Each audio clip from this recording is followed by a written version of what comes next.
feel the power of you controlling your breathing.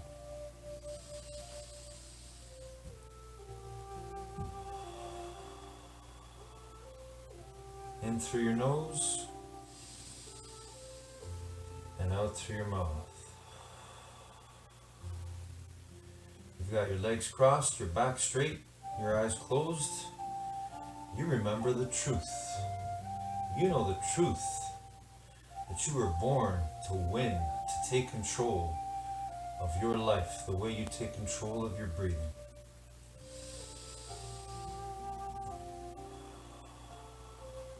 One breath at a time, one thought at a time. So let's do that right now. Let's see ourselves doing the best we can as we begin our day today in the best way possible. Winning the morning, winning our mind, and growing our minds and our bodies. And whatever we do. So right now, let's see ourselves doing the best walk we've ever done when that music shuts off. Right here, right where we are, right where we sit.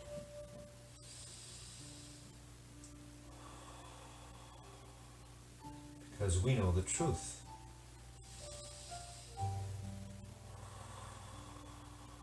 After all, we're made of truth. We're made of the same stuff the universe is made of. That's what makes you infinitely intelligent.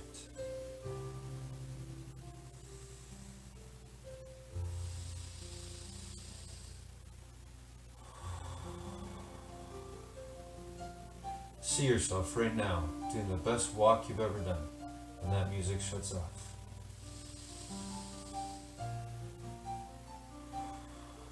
When that music goes off, you're going to win. You're going to make it real. You're going to make your dream, your vision, real.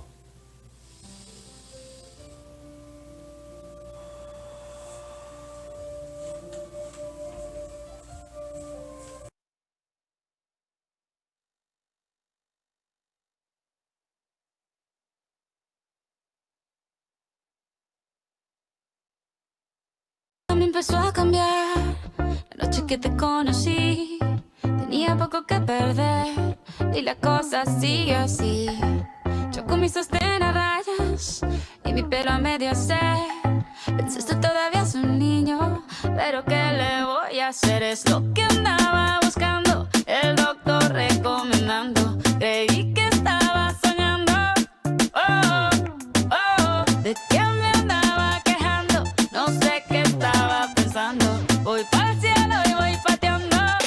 Oh, oh, me enamoré, me enamoré. Lo vi solito y me lancé. Me enamoré, me enamoré. Mira qué cosa bonita, qué boca más redondita. Me gusta esa barbita. Y bailé hasta que me cansé, hasta que me cansé. Bailé y me enamoré.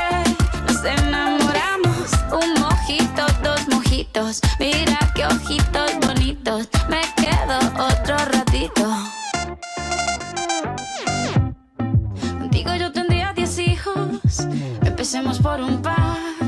Solamente te lo digo por si quieres practicar. Lo único que estoy diciendo, vayámonos conociendo. Es lo que está proponiendo. Oh, oh, nos vamos entusiasmando. Todo nos va resultando. Qué bien lo estamos pasando. Oh, oh, me enamoré, me enamoré. Lo vi solito y me lancé.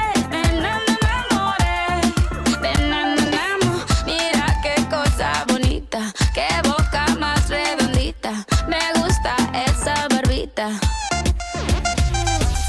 Y bailé hasta que me cansé, hasta que me cansé. Bailé, me enamoré.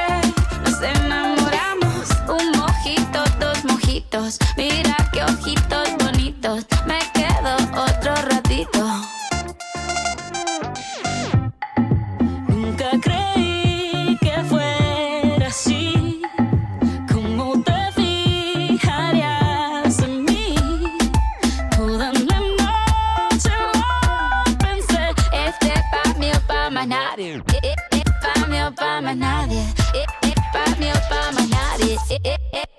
pa' más nadie.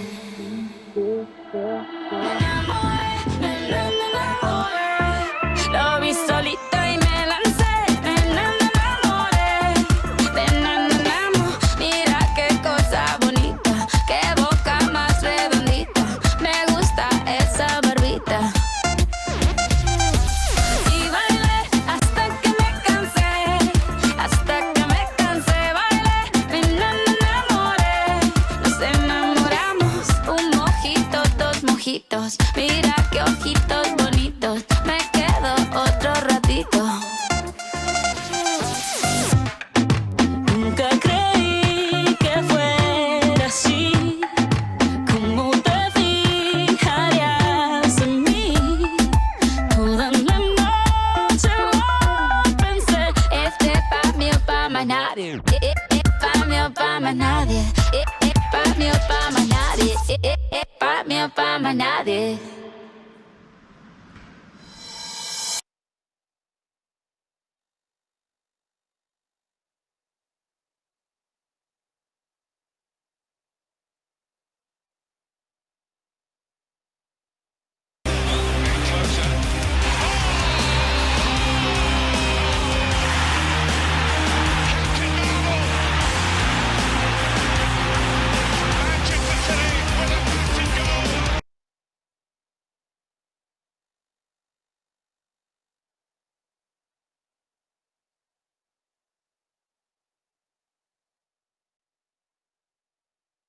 Morning, guys. Today, Maya Angelou, as we close off with her, reminds us to always keep rising. This is the greatest power of human beings. This is where Maya Angelou is very passionate, and it comes out in her poetry. Look her up. You know, she today shares with us an example in her poetry that she wrote and her wonderful words that she's spoken for humanity, that life always rises. That theme is everywhere, and you have to remember that. No matter what, there are things going on that are greater than us, but we are that same thing that's in everything. So we are life, and no matter what, life energy keeps rising, and you are just like that. So no matter how hard your day may be today, just remember to keep rising a little bit, keep learning, keep growing. Try to apply that today and see how you feel at the end of it. Have a great morning, everyone.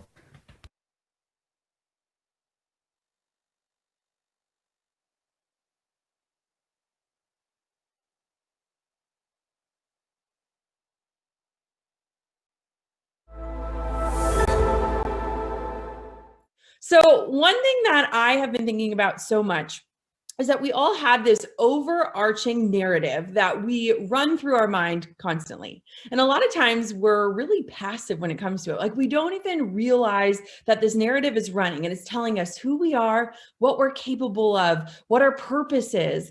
And within this big narrative, this big story that we tell ourselves about our lives, there are an infinite number of sub narratives, these tiny little stories, these tiny lines, these tiny lies that can either empower us or they can cause us to self-sabotage. I feel like when we really get honest with ourselves and we think about the thoughts that go through our brains like a radio dial, a lot of us have this inner mean girl or this inner critic that can sometimes be incredibly loud, that can constantly be telling us that we're not enough or that we're not capable or that we're not skilled enough or valuable enough or pretty enough or skinny enough or whatever that is.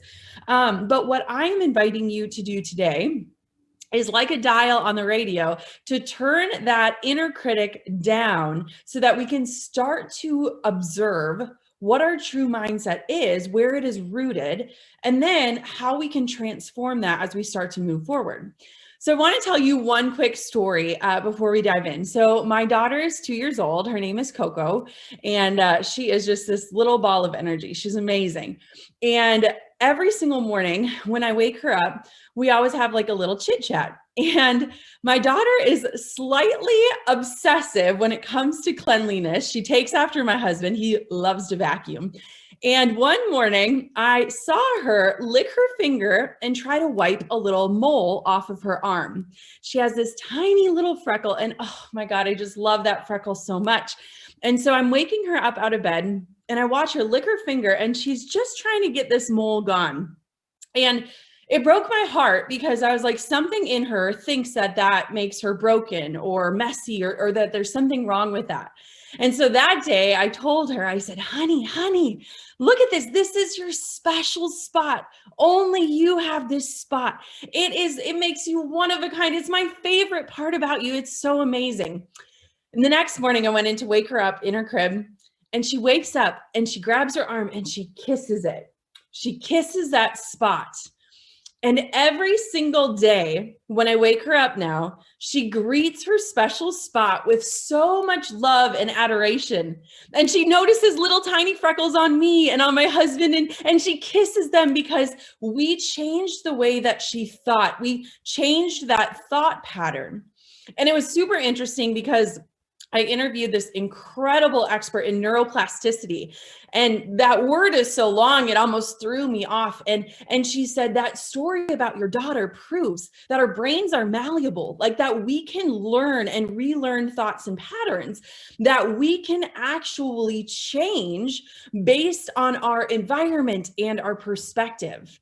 And while it's so easy for us to imagine a toddler changing the way she thinks about this special spot, imagine what it could look like for us as adults if we understood and accepted that our brain is malleable, that it can change according to our environment or our perspective. And the good news is that as adults, we have more control over our environment, don't we?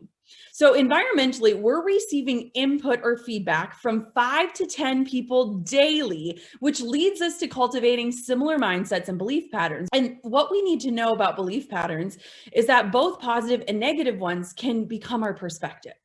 So I hope that that illustration kind of helps set us off as we start to kind of dig in to reframing the narrative. I got so many takeaways from all of the other speakers, and I learned so much, but I want to dig a little bit deeper into the stories that we tell ourselves. Because I think that a lot of times for me personally, and this is why I think I admire you so deeply, is that I avoided mindset work for so long. I avoided it until there was no more avoiding it possible. Because for me, I knew that I could adopt all the systems and strategies and principles and become this entrepreneur. But you hit a point in life where if you don't start unpacking the stories you're telling yourself, if you don't start getting really honest about the lies you're telling yourself or where your beliefs are really grounded in, you are going to max out and hit a limit that may be real or maybe just make believe. And I avoided mindset work for so long because I recognized that it would require for me to really trace back my beliefs and maybe unpack some of the harder times in life or the tragedies we've faced. And I know that all of us as a collective human race have all been through something challenging or hard. And so I just want to commend you. I think you are like 10 steps ahead of where I was until I was forced to really say, wait, the strategies and blueprints can get me so far, but until I fix my mind and my thoughts, I'm actually not going to move forward. So has anyone ever joined the app Headspace? It's a meditation app. I am terrible at meditating. I'm so inspired by the leaders who are like, I meditate for an hour a day. I'm so inspired by that. It's not for me. So the app Headspace is kind of like meditating for dummies, and I need it. It's like meditating for busy minds. And one of the first things that they guide you through that has really helped me when it comes to mindset is they have you close your eyes and they tell you, what I want for you to do is to not shut off your brain, but to imagine your thoughts driving by on a road as cars. So each thought you has a separate vehicle, and they're just going to be driving down the road. And your job is not to judge them or redirect them. Your job is just to observe your thoughts. How many of you have thought like meditation is like not thinking? It's like shutting your brain off, right? And you're like, I can't do that. My brain is like constantly going. But meditation is actually observing. You become this active observer of your thoughts. And what was really important to me about learning that tiny little takeaway was that I can become a non-judgmental observer of my thoughts. And then I can start to connect the dots to figure out, are these thoughts rooted in feelings? Are they rooted in emotions, or are they rooted in truth? And I think that when we start to unpack those things, we can start to trace through the narratives, those things that we have on loop that can really hold us back or that can propel us forward. And so, what I want to invite you to start becoming is just an observer of your own thoughts, of your own inner critic, of your own inner cheerleader, and of this voice. Because when we can observe without judgment, we can start to kind of break things down in a way that allows us to rebuild in a way that doesn't invoke shame or guilt. One thing I want us to think about, the main areas where we have inner dialogues are about our work life, our financial life, our relationships, our health, and our abilities.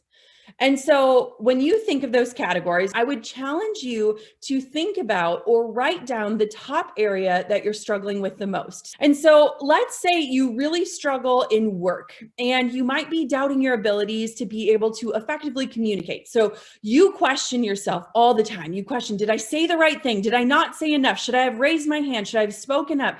And that makes you really wonder, like, am I ever going to be a good leader? Can anyone relate to this? I feel like sometimes communication can be that thing where we're like, someone once told me I'm a terrible communicator and thus I must be. So whatever that story is that you're telling yourself in that area of life where you're like, I want to improve or grow here, or I want to change that narrative, I want for you to think about, how can you get all of the thoughts out? This does not need to be a journal entry that you'll come back with fondness. This could be something you could burn, but write down all of those dialogues that you tell yourself that you believe to be true.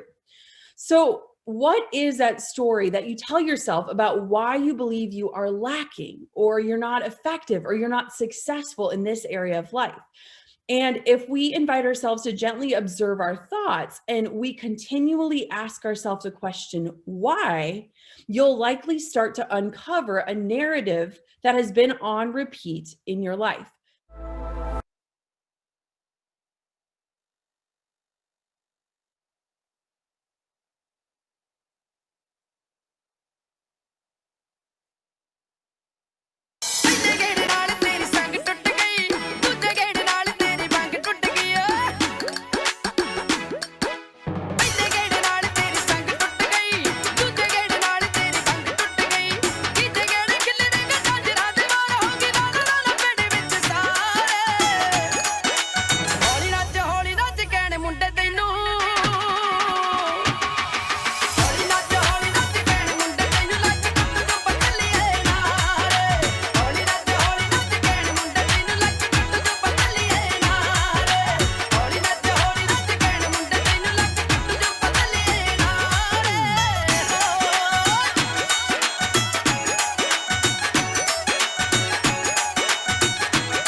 Good afternoon, guys. How's it going today? Are you still rising? Are you still taking the things that didn't go your way so far and learning from them and changing the thinking? Because that's how you will rise from it. If you haven't or aren't having any success, I want to remind you of your power to never give up on that. Remind yourself, whatever's happened today, whatever's going on right now, go into the root of it. Go into your thoughts. Go into the thinking that produced that action, that outcome that didn't go your way. And now visualize with your belief and your determination to go back at it again whenever it comes and improve upon your response through your thinking. It's never over. We must keep rising no matter what. Have a great afternoon, everyone.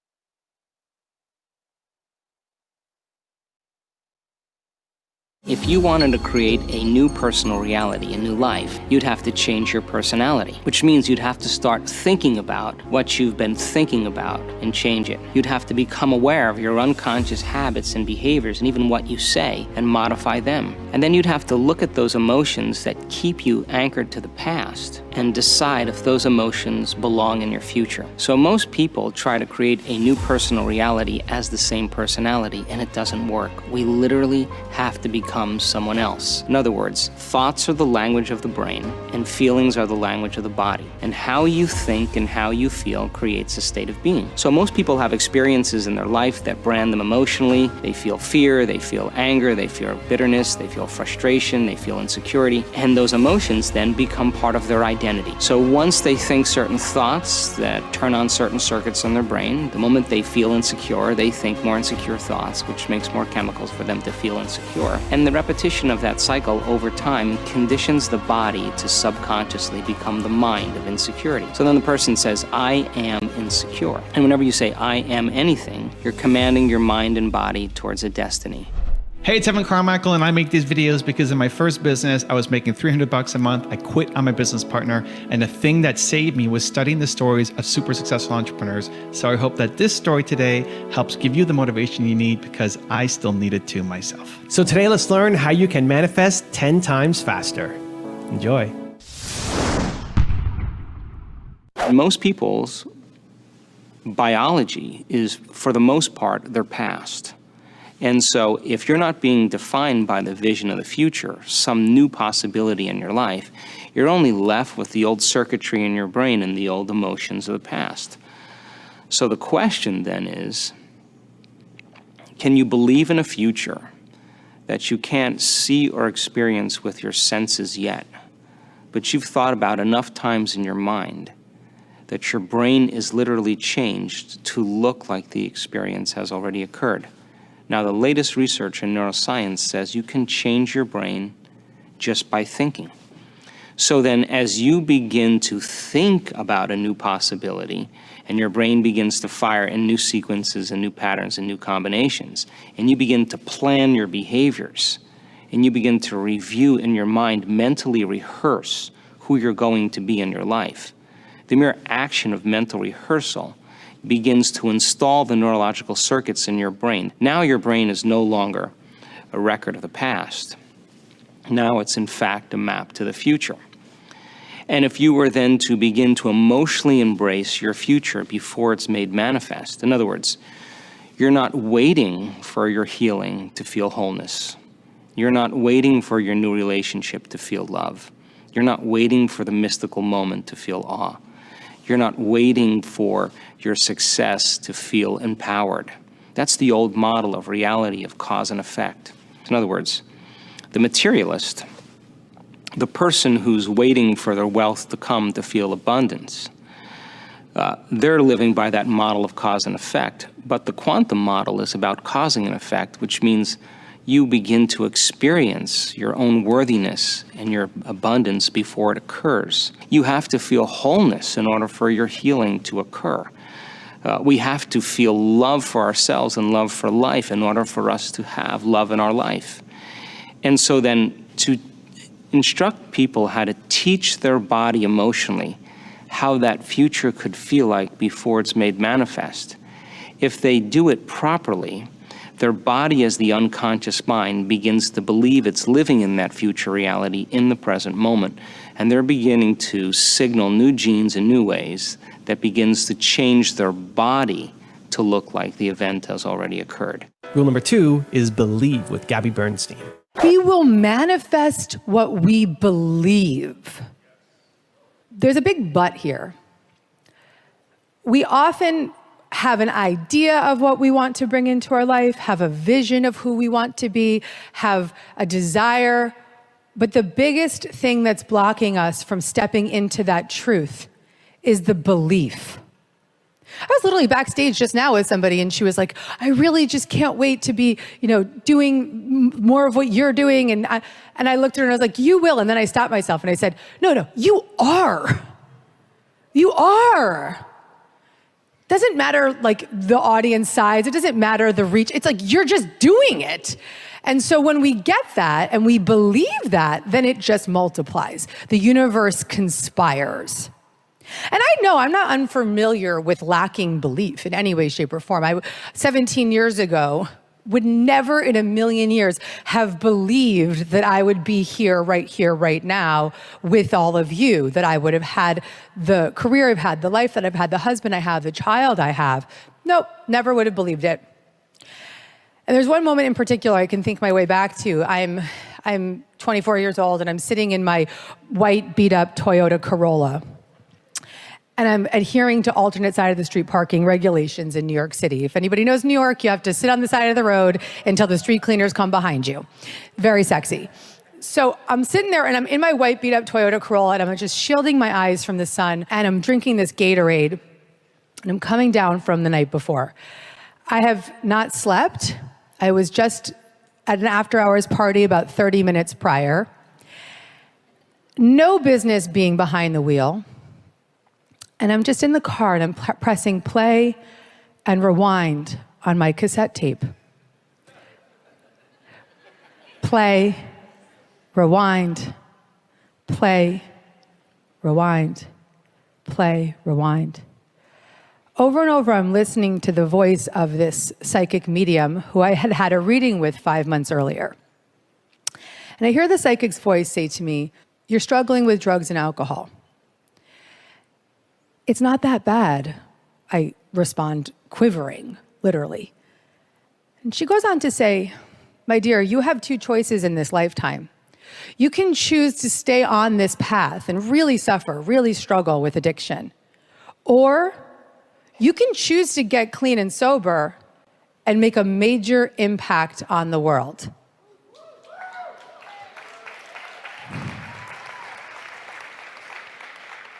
Play, rewind, play, rewind. You can choose to get sober and make a major impact on the world. Play and rewind. You can choose to get sober and make a major impact on the world.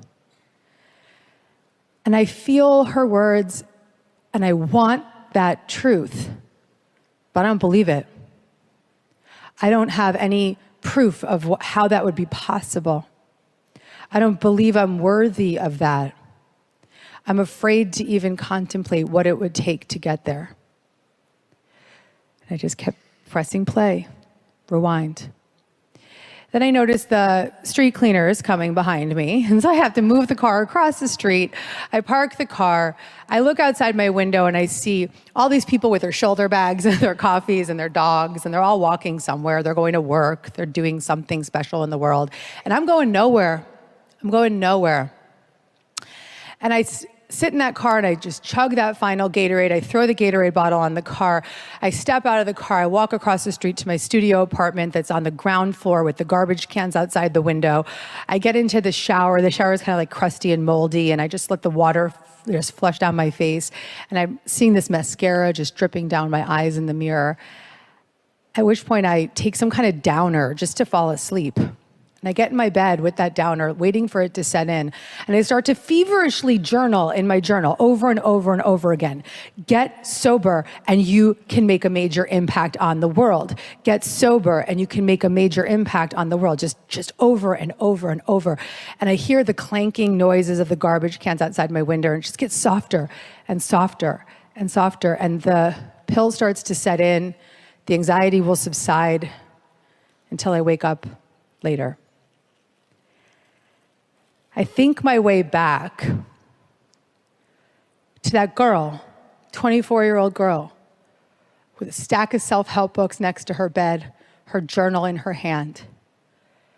And I can think about how her belief and her faith were stronger than her fear. And in that experience of knowing that she could transcend that addiction, that she could transcend the traumas of her past and step into the light of who she was here to be. Rule number 3 is visualize the bridge with Mel Robbins. Mantras.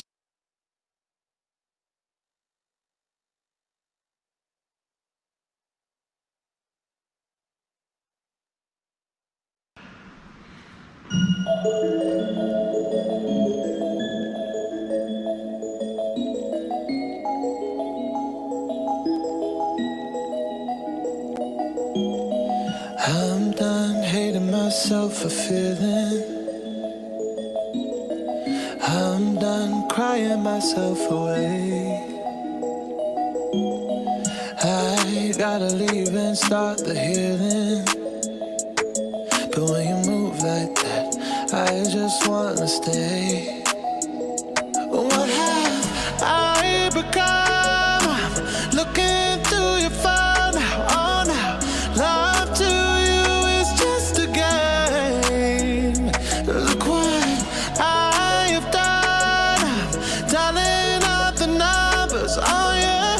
I don't want my heart to break, baby. How do you sleep when you lie to me? All that shame and all that danger. I'm hoping that my love will keep you up tonight, baby. How do you sleep when you lie to me? All that fear and all that pressure. I'm hoping that my love will keep you up tonight. Tell me, how do you?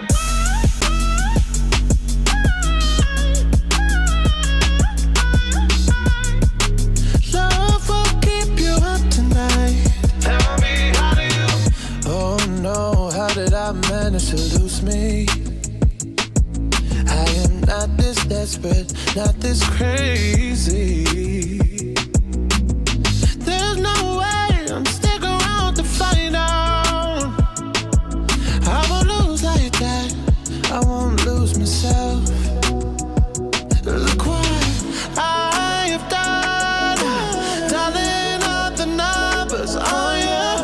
I don't want my heart to break, baby. How do you sleep when you lie to me? All that shame and all that danger. I'm hoping that my love will keep you up tonight, baby.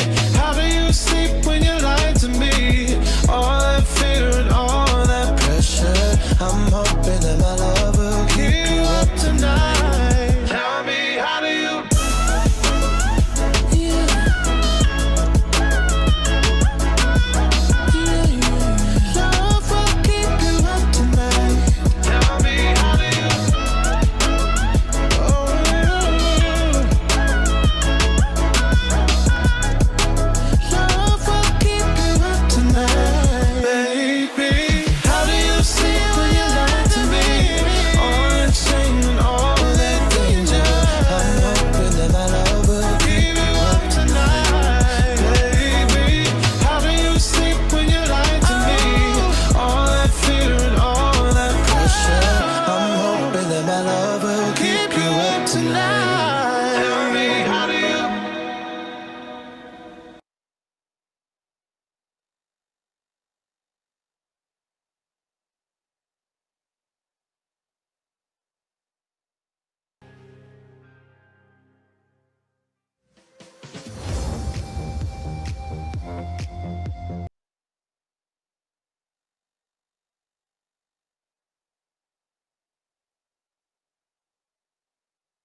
Good evening, guys. I want to share with you a story from Les Brown today to remind us that we must always keep rising.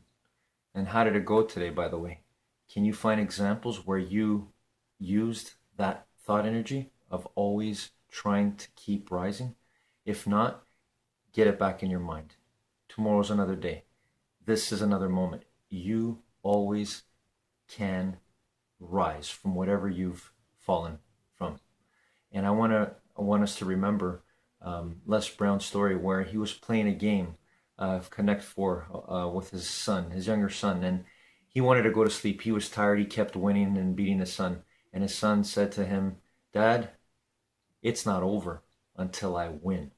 And that is the spirit that we have to remember if we're going to keep rising. It's not over until you win whatever you lost at. Have a great evening, everyone.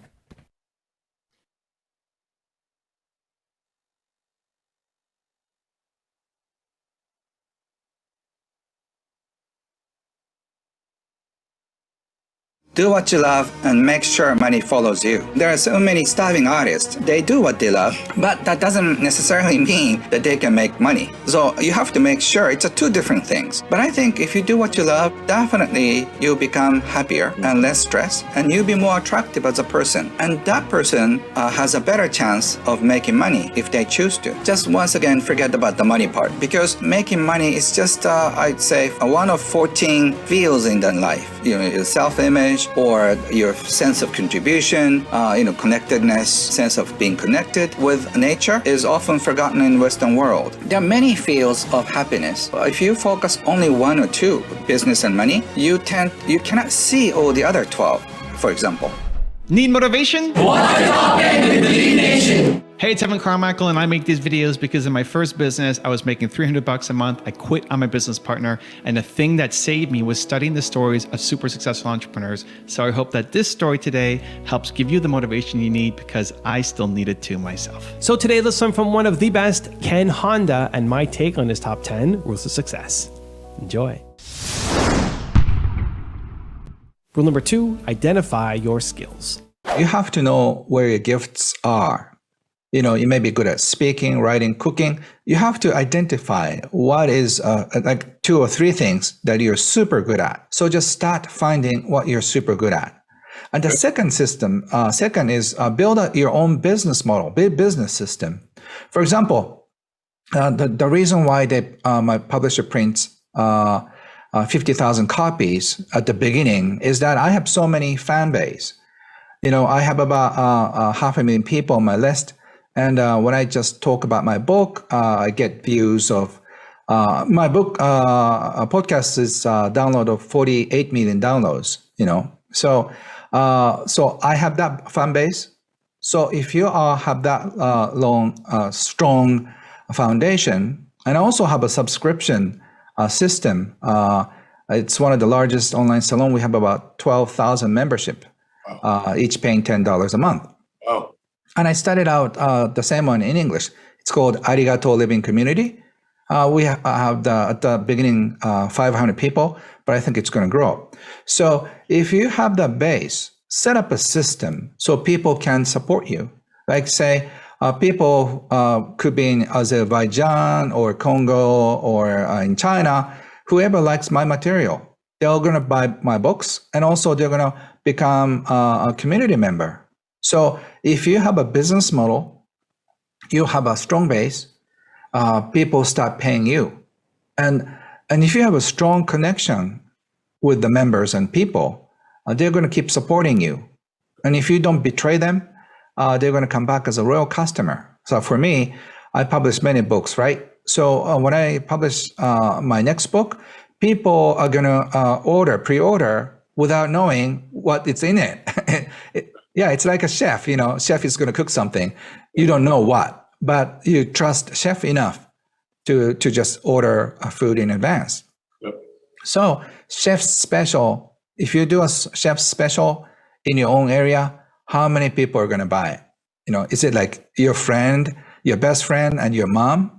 That's not enough, right?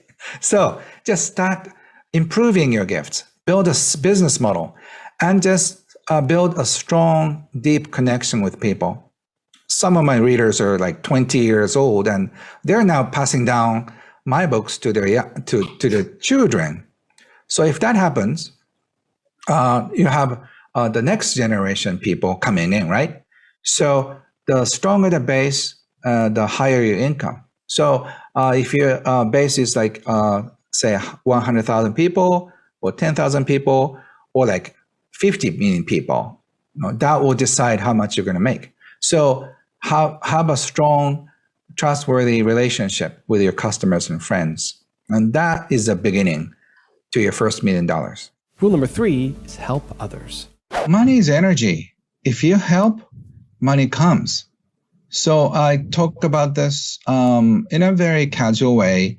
My early career as a self-help author and also teacher started from Denny's. I retired for 4 years for my baby. So during the daytime, I had a lot of time because I had a babysitter and also a person helping with cleaning and everything, right? So I spent a couple of hours with my friends and my friends' friends who wanted to see me and learn about happiness and money. So I always talk about giving and receiving and happy money, the principles of happy money and all the other things. And I got tired of just repeating the same thing because I have to explain about my ideas. It takes about 10, 15 minutes. So I decided to record the most important basic 15 minutes and then started distributing the CD for free. So if you want to see me, just listen to this CD. So the basic is covered and my other 45 minutes can be well spent. And by the way, I didn't charge anything. They just bought me lunch and dinner. But that's all. But I was so happy to share my idea. And I distributed the 10-page booklet along with that. So I put it in one envelope and I started giving away as a gift. And that caught fire. There are so many people wanted to have my free CD and also a booklet for free. And I hired the printer and I printed 3,000 instead of 500, which I originally asked because he's a good salesperson. And he said it goes, the cost of printing goes dramatically low if you print 3,000, but he didn't tell me how many boxes it's going to be. So been there, done that. A lot of boxes. He didn't tell me, and but so I was so upset, and I apologized my wife for making a mistake in placing an order. And I said, I'll promise to get rid of boxes in 3 months. And she smiled and said, 1 month. Boxes out or you out? Okay. And I started giving away my booklets and people really loved it. So, and next time I printed another 3,000, another 5,000. And I became smart enough to have a storage unit somewhere. And I hired one secretary. I was so happy to do that for free. I didn't charge anything. I had some money from investing, so I started spending the money. And by the time I gave away 100,000 copies, a publisher called me and they asked me to write a book, which I said no, because I wrote everything in this 26 pages. I don't think anything else will come out. But he said, but you have all the time in the world. Why don't you sit in front of your computer? Something may come out, which I did, and then a lot came out. So by the time I finished my first book, 3 more books came into my head. And the rest is history. I published about 200 books and sold more than 8.5 million copies so far. Rule number 4 is use your money well.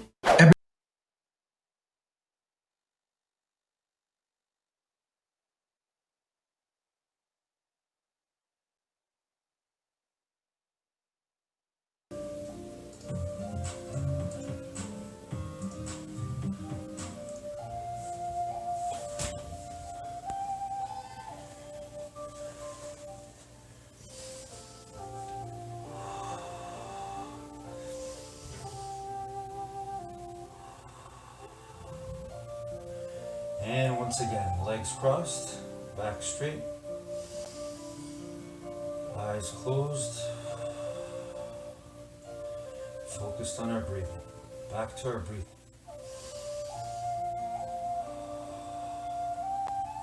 That powerful force keeping us alive, keeping our energy flowing. And we don't really think about it. We never really attempt to control our breathing, most of us anyway.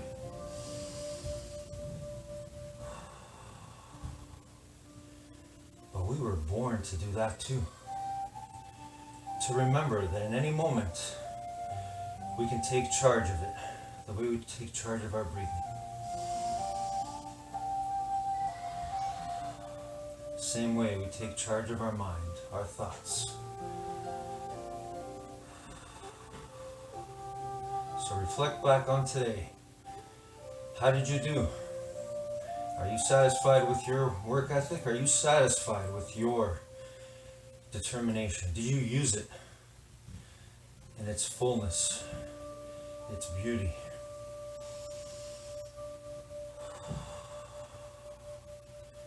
Our determination is invisible.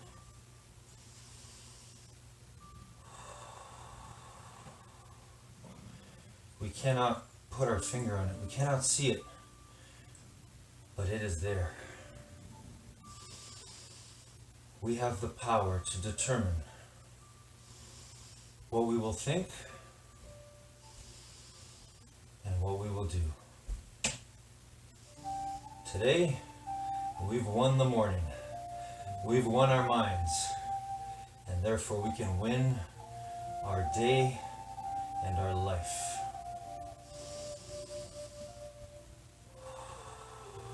One breath at a time, one thought at a time.